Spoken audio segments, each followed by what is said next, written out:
you know, do this, especially if you're playing like a lot of the West Coast style blues.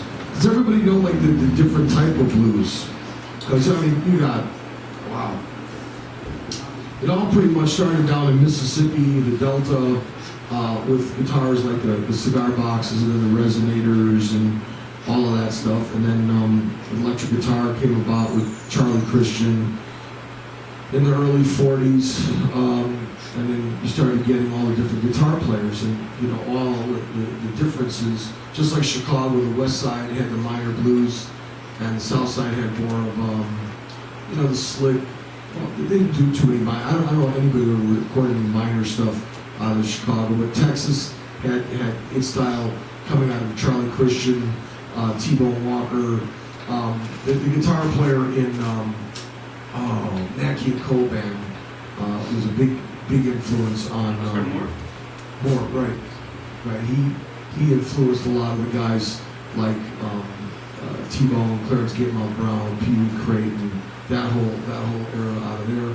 And then, you know, you had your West Coast guys. There's a lot of your West Coast guys were sort of like the Texas guys. Well, yeah, Rob Piazza is the West Coast harmonica player, which, you know, you can also say that, you know, the harmonica player George Smith moved from Chicago out, you know, to, you know, Carton, you know. Rod had a lot of great guitar players, like the Royal Crown Review too. The what? Royal Crown Review. I'm not familiar with that. It's a band from California. It plays West Coast blues. Got 15 members. It's like the whole big band. Cool. So nice. Yeah, the West Coast jump swing. So you have different guitar players from different regions, you know. Even Texas is separated into like the Houston sound, the Gatemouth, and, you know, the sound over there. So. Does everybody know the difference between like a boogie and a swing and why don't we just do Sure. a minute clip of each style? All right. Well, boogies. Boogie's cool. Also, I listened you played in the first part of the main funky blues. Where is it from? The funky blues? Yeah, I listened. It was completely funky, but it was over the bass, the harmonic blues, but the bass started like. You know? Well, okay, let's start with the funky blues. Okay. Like that. Okay, here's a song that we can all, it's called Otham's Funk. I wrote this for my keyboard player. It's an E.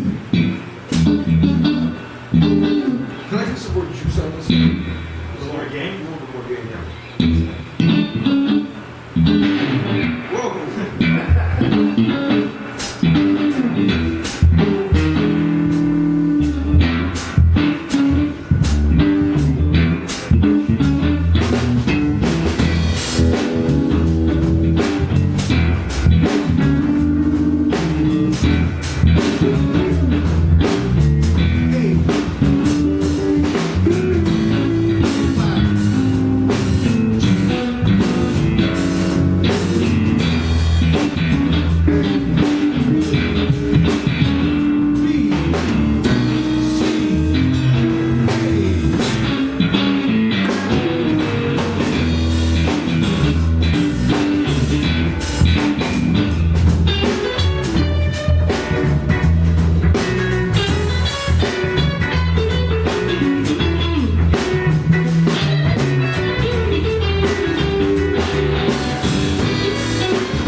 wrote this song. Perfect example. I got this. He's met him, Dave, my keyboard player, Oren. Call him Blue Crab Larry. He likes to play B3, and he likes to have a lot to move on the B3. So I wrote this song.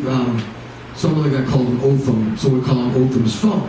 So instead of just giving him just a 3-chord funk blues thing, I thought, let me spruce it up a little bit and give Warren something fun to work with. So it's just a blues in E, but I did, instead of using pretty much just an E chord,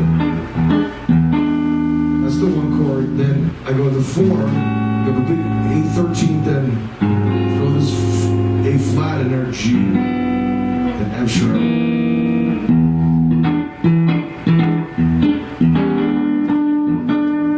Beat the 5.